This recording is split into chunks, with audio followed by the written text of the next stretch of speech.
E aí, pessoal, sejam bem-vindos a mais um vídeo aí do canal Lotecalogia. Vamos falar aí do concurso 1070 que veio extremamente ultra mega acumulado.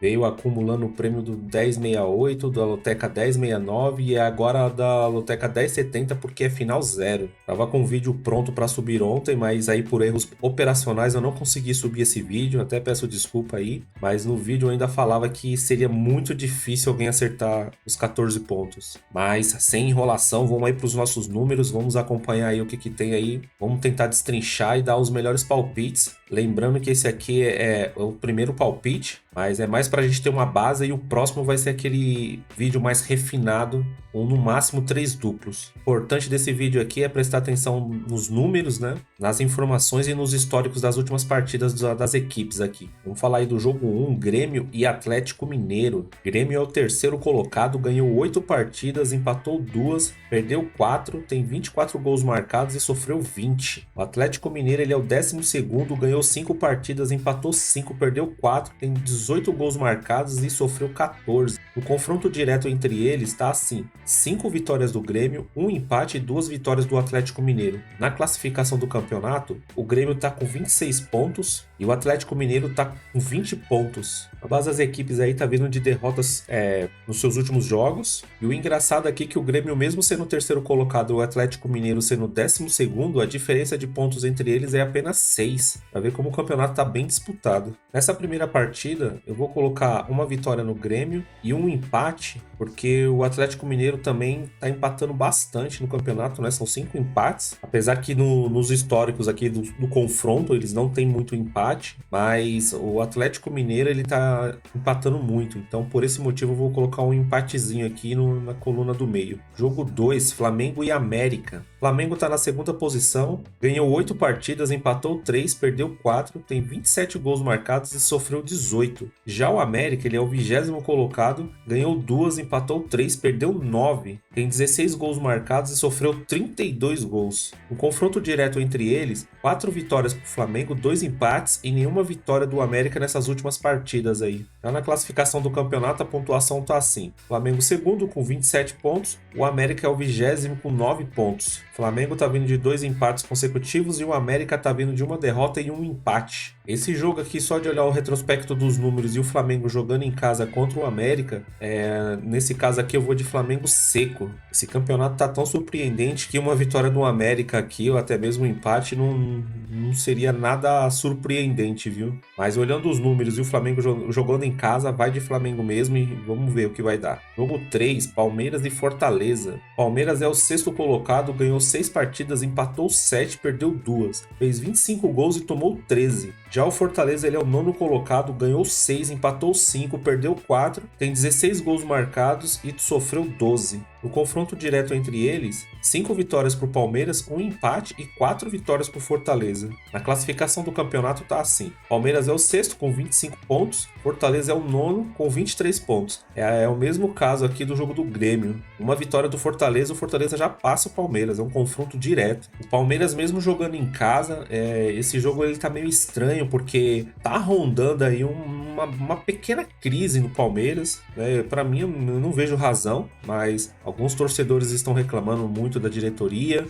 Do Abel Ferreira não, porque ele não tem nem o que dizer do Abel Ferreira, né? Mas o time do Palmeiras nos últimos jogos tem deixado a desejar aí, principalmente com muitos empates, né? Então, para essa partida eu vou de Palmeiras ou vitória do Fortaleza. Acredito que vai ser um jogo muito bom de assistir, porque o Fortaleza é um time que não abaixa a cabeça, mesmo quando tá jogando fora, quando tá jogando dentro, joga sempre do mesmo jeito. E é aquele jogo gostoso de se assistir, porque as duas equipes propõem o jogo, né? Então, vai ser bem interessante de ver essa partida. O jogo 4 já não tá difícil o suficiente, a Loteca ainda vem brincar com a gente, hein? Pouso Alegre, de Minas Gerais, contra o Aparecidense de Goiás. Não é desmerecendo os times, mas aí também é para matar o peão, hein? Pouso Alegre é o 19º colocado no campeonato, ganhou 3 partidas, empatou 3 e perdeu 7. Tem 8 gols marcados e sofreu 16. Já o Aparecidense é o 16º colocado, ganhou 4, empatou apenas uma e perdeu 8. Tem 13 gols marcados e sofreu 17. O confronto direto entre eles não tem histórico e na classificação geral do campeonato tá assim. Aparecidense é o 16º com 13 pontos e o Pouso Alegre 19º com 12. O Aparecidense está vindo de uma derrota e uma vitória, e o Pouso Alegre está vindo de 3 derrotas consecutivas. Jogo bem difícil de se analisar, viu? Porque o Pouso Alegre jogando em casa, mas está vindo de 3 derrotas consecutivas. Aparecidense, uma derrota e uma vitória, mas também está só um ponto na frente do Pouso Alegre, né? Não tem histórico entre eles. E olhando os números ali em cima, só a questão do empate ali que está um pouquinho diferente. Jogo dificílimo de analisar. Por enquanto, de começo assim, vamos de Pouso Alegre, uma vitória do Pouso Alegre ou uma vitória do Aparecidense. No próximo vídeo eu vou ver se eu venho com mais informações sobre essa partida, ver quem são os artilheiros, quais os campeonatos que eles estão jogando, para ver se vai ter alguns jogadores poupados. Acredito que não, mas vamos tentar trazer alguma informação relevante aí que faça mudar a nossa opinião para algum dos dois lados, né? Jogo 5, Criciúma e Novo Horizontino. Criciúma, segundo colocado no campeonato, 10 vitórias, 4 empates, 3 derrotas, 21 gols marcados e 10 gols sofridos. O Novo Horizontino é o 5º colocado, ganhou 9 partidas, empatou 3, perdeu 5, tem 20 gols marcados e sofreu 11. No confronto direto entre eles, uma vitória para o Criciúma, um empate e 2 vitórias para o Novo Horizontino. Já na classificação do campeonato tá assim: Criciúma, segundo colocado, 34 pontos, Novo Horizontino, 5º colocado, 30 pontos. Criciúma tá vindo de um empate, o Novo Horizontino tá vindo de uma derrota e, como nas outras partidas, diferença muito pouca entre eles. O estagiário lá da Loteca lá tá escolhendo bem essas partidas, viu? Tá escolhendo umas partidas para confundir mesmo. Nessa partida eu vou jogar de Criciúma ou empate. Apesar do Novo Horizontino ser um time muito bom, mas o Criciúma dentro de casa ele é muito forte. Tô acreditando bastante na vitória do Criciúma jogando em casa. Mas por enquanto vamos colocar Criciúma e um empatezinho aí para deixar a análise mais pro próximo jogo. Jogo 6, Bahia e Corinthians. O Bahia é o 16º colocado, ganhou 3 partidas, empatou 4, perdeu 8, tem 15 gols marcados e sofreu 23. Já o Corinthians ele é o 15º, ganhou 4 partidas, empatou 3, perdeu 7. Tem 12 gols marcados e sofreu 17. No confronto direto entre eles, 3 vitórias para o Bahia, 1 empate e 4 vitórias para o Corinthians. E na classificação, Corinthians é o 15º com 15 pontos, Bahia é o 16º com 13. Outro jogo com uma diferença mínima aí, né? O Corinthians está vindo de uma vitória e o Bahia está vindo de uma derrota no campeonato. Jogo bem difícil também, porque o Bahia joga muito bem dentro de casa. O Corinthians aí ele tá vindo muito bem nas últimas partidas, conseguiu a classificação em cima do América, um jogo muito bom de se ver. Temos que buscar as informações aí, ver se o Renato Augusto vai jogar, porque o Renato Augusto com o Rojas tá dando um diferencial ali no meio de campo do Corinthians. Eu acho que para esse time do Corinthians melhorar mesmo é só tirar a zica aí do Yuri Alberto, que eu até considero um jogador esforçado, mas eu acredito que alguma coisa tá mexendo com a cabeça dele, porque todo jogo agora ele chora no final do jogo. E isso aí não é normal, né? Com certeza a pressão deve estar muito grande em cima dele e ele sabe que ele tem potencial aí para dar resultado, né? Mas dá para entender, né? Porque a torcida do Corinthians, né? A torcida do corintiano pega bastante no pé do jogador quando ele não consegue dar o resultado esperado, né? Nesse jogo aí eu vou de Bahia ou vitória do Corinthians. Eu tô desacreditando um pouco no empate, né? Mais pelo retrospecto aqui dos últimos confrontos. Eles é uma equipe que entre eles empata muito pouco. Bahia, como tá vindo de derrota, eu acredito que ele vai vir com tudo para cima do Corinthians para não ficar tão longe assim dos líderes, né? Tentar sair ali do meio da tabela para ver se consegue alcançar os líderes lá na frente, né? Quem sabe até pegar uma Libertadores. Jogo 7, Cuiabá e São Paulo. Cuiabá é o 13º colocado, ganhou 5 vezes, empatou 4, perdeu 6. Tem 14 gols marcados e sofreu 17. O São Paulo tá na 4ª posição, ganhou 7 partidas, empatou 4, perdeu 4. Tem 22 gols marcados e sofreu 14. No confronto direto entre eles, nenhuma vitória do Cuiabá, 3 empates e uma vitória do São Paulo. Na classificação do campeonato, os times estão assim. São Paulo é o 4º colocado, com 25 pontos. Cuiabá é o 13º com 19. As duas equipes aí estão vindo de uma vitória e um empate. E para essa partida aqui, por enquanto, eu vou colocar um empate ou uma vitória do São Paulo, mais pela fase do São Paulo, que tá jogando muito bem essas últimas partidas. Parece que o Dorival ali acertou o time, tanto os titulares como os reservas, quando entra, tá correspondendo. E eu acredito que vai ser uma pedreira pro Cuiabá, viu? Mesmo o Cuiabá jogando em casa, bem difícil essa vitória do Cuiabá. Jogo 8, Guarani e Atlético Goianiense. Guarani é o oitavo colocado, ganhou 7 partidas, empatou 5, perdeu 5. Tem 22 gols marcados e sofreu 15. O Atlético Goianiense está na nona posição, ganhou 6, empatou 8 e perdeu 3. Tem 23 gols marcados e sofreu 25 gols. No confronto direto entre eles, 2 vitórias para o Guarani, nenhum empate e 2 vitórias para o Atlético Goianiense. Na classificação do campeonato, a pontuação está assim. Guarani é o oitavo colocado com 26 pontos e o Atlético Goianiense o nono colocado com 26 pontos.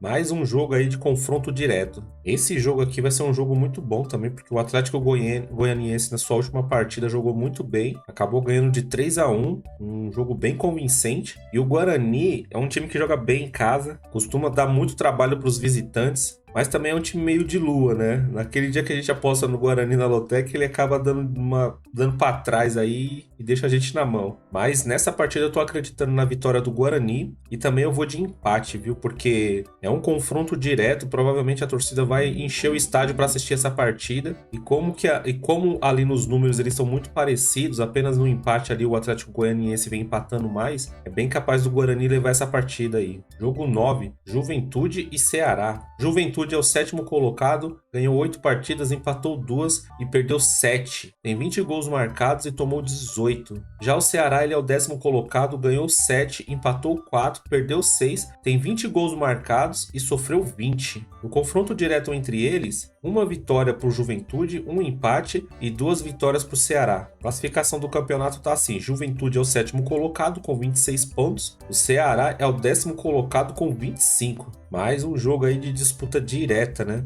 Mesmo o Juventude estando as 3 posições na frente, a diferença é de apenas 1 ponto. Nessa partida do jogo 9, como a quantidade de empates está menor e a quantidade de vitórias e derrotas está maior para ambas as equipes aqui, eu vou de Juventude e Ceará. E lembrando, hein, que no próximo vídeo a gente vai dar uma refinada nesses duplos aqui. É impossível jogar na Loteca 1070 com esse monte de duplo. Jogo 10, Cruzeiro e Goiás. Cruzeiro é o décimo colocado, ganhou 6 partidas, empatou 4 e perdeu 5. Tem 16 gols marcados e sofreu 11. Já o Goiás é o 17º, tá ali flertando com a zona do rebaixamento, ganhou 3 partidas, empatou 2 e perdeu 9. Tem 14 gols marcados e sofreu 26 gols. Nos últimos confrontos entre essas duas equipes, uma vitória para o Cruzeiro, 2 empates e uma vitória para o Goiás. Na classificação geral do campeonato, o Cruzeiro 10º colocado com 22 pontos e o Goiás 17º com 11 pontos. O Goiás está vindo de 3 derrotas consecutivas e o Cruzeiro está vindo de um empate e uma vitória. Nesse caso aqui já tem uma diferença bem grande, né, nos números, e o Cruzeiro jogando em casa vai ter provavelmente o estádio lotado. Então, para essa partida aqui do jogo 10, eu vou de Cruzeiro seco. Jogo 11, Bragantino e Internacional. Bragantino é o 7º colocado, ganhou 6 partidas, empatou 6 e perdeu 3. Tem 22 gols marcados e sofreu 16. Já o Internacional, ele é o 11º, ganhou 6, empatou 4, perdeu 5. Tem 13 gols marcados e sofreu 16. Internacional é um time que marca poucos gols. No confronto direto entre eles, tá assim: uma vitória para o Bragantino, 2 empates e 3 vitórias para o Internacional. Na classificação geral do campeonato, na pontuação, o Bragantino é o 7º colocado com 24 pontos, o Internacional é o 11º com 22 pontos. O Bragantino tá vindo de uma derrota e o Internacional tá vindo de um empate. Nessa partida aqui do jogo 11, mesmo o Bragantino tendo perdido o último jogo, o Bragantino é aquele time chato de se ganhar, né, na casa deles. E aqui o que tá puxando um pouco aqui é o retrospecto do Internacional de não fazer gols. Poucos gols marcados, é claro que pode ganhar de 1-0, né? Mas o Bragantino dentro de casa ele impõe um ritmo bem forte. Aí para essa partida aqui da Loteca 1070, jogo 11, eu vou de Bragantino e Internacional. Jogo 12, Santos e Botafogo. Santos é o 14º colocado, ganhou 4 partidas, empatou 4 e perdeu 7. Tem 16 gols marcados e sofreu 23. Já o Botafogo é o primeiro colocado colocado, ganhou 13 partidas, não empatou nenhuma e perdeu 2. Tem 26 gols marcados e sofreu apenas 7 gols. Esses números do Botafogo tá impressionante, hein? No confronto direto entre eles, 4 vitórias do Santos, 3 empates e 1 vitória pro Botafogo. A gente lembra muito bem, né, que nos últimos anos o Botafogo não era essa máquina que tá agora, né? É impressionante mesmo a evolução da equipe do Botafogo. Na classificação do campeonato, Botafogo primeiro colocado, vindo de 5 vitórias consecutivas, 39 pontos. O Santos é o 14º, nos últimos 5 jogos só ganhou uma, o resto foi tudo derrota, tá com 16 pontos. Essa partida não tem nem muito o que dizer, né? O Santos pode ganhar, vai ser uma grande zebra, mas nesse jogo aqui eu vou de Botafogo seco. Jogo 13, Vasco e Atlético Paranaense. Vasco é o 19º colocado, ganhou apenas 2 partidas, empatou 3 e perdeu 9. Tem 11 gols marcados e sofreu 23 gols. Já o Atlético Paranaense é o 8º colocado, ganhou 7, empatou 2 e perdeu 6. Tem 20 gols marcados e sofreu 18. No confronto direto entre eles, uma vitória para o Vasco, 2 empates e 3 vitórias para o Atlético Paranaense. Na classificação geral do campeonato, né, o Atlético Paranaense, 8º colocado, com 23 pontos, está vindo de uma vitória. E o Vasco da Gama é o 19º colocado, com 9 pontos, 2 derrotas consecutivas. Essa partida aqui é mais uma daquelas que eu vou dar uma arriscada, né? Porque o Atlético Paranaense está jogando muito bem, tanto dentro como fora, tá vindo de vitória aí. O Vitor Roque não para de fazer gol, já vendido pro Barcelona, tá com a moral lá em cima. Eu vou apostar numa vitória do Atlético Paranaense, mas pela má fase do Vasco, né? O Vasco tá tentando se recuperar. Saiu uma notícia hoje que vendeu o Pedro Raul, então vai ficar sem o atacante também. Ele não estava tendo uma boa fase no Vasco, jogou muito no Goiás, mas no Vasco, infelizmente, ele não conseguiu ir bem e já foi vendido. Jogo 14, Paysandu e CSA. Paysandu é o 13º colocado, ganhou 4 partidas, empatou 3, perdeu 5. Tem 11 gols marcados e sofreu 20 gols, caramba. CSA é o 10º colocado, ganhou 4 partidas, empatou 6, perdeu 3. Tem 12 gols marcados e sofreu apenas 9. No confronto direto entre eles, nenhuma vitória para o Paysandu, 1 empate e 2 vitórias para o CSA. Na classificação geral do campeonato, o CSA é o 10º colocado com 18 pontos, o Paysandu é o 13º com 15 pontos. O Paysandu tá vindo de uma vitória e o CSA também vindo de uma vitória. Jogo difícil também, porque o Papão lá dentro do estádio dele é muito forte. A diferença de pontos entre eles não é tão grande. Aqui, mesmo os números mostrando que o CSA é um time que empata bastante, nessa partida do jogo 14 eu vou colocar uma vitória do Paysandu ou vitória do CSA. Pessoal, eu agradeço aqueles que deixaram seu voto lá na enquete. Colocamos 3 partidas aí do concurso 1069. Colocamos Fluminense e Flamengo, Inter e Palmeiras, Santos e São Paulo. Aí pela votação lá, o único que bateu certo foi o do São Paulo. Mas é muito legal de ver, de sentir, né, o que a pessoa tá achando sobre os jogos. Por ali dá para ter uma noção de como que tá os palpites. Agradeço demais também as pessoas que estão deixando comentários aí no vídeo. E se você tá gostando das nossas análises, dos nossos palpites, dos vídeos, deixa aí o seu comentário, curta, compartilhe. O mais importante, se inscreva no canal, porque ajuda bastante ao crescimento aí do canal. E o YouTube acaba avisando vocês quando tem vídeo novo. E vamos que vamos, porque o valor agora é alto, hein? Agradeço demais. Fui!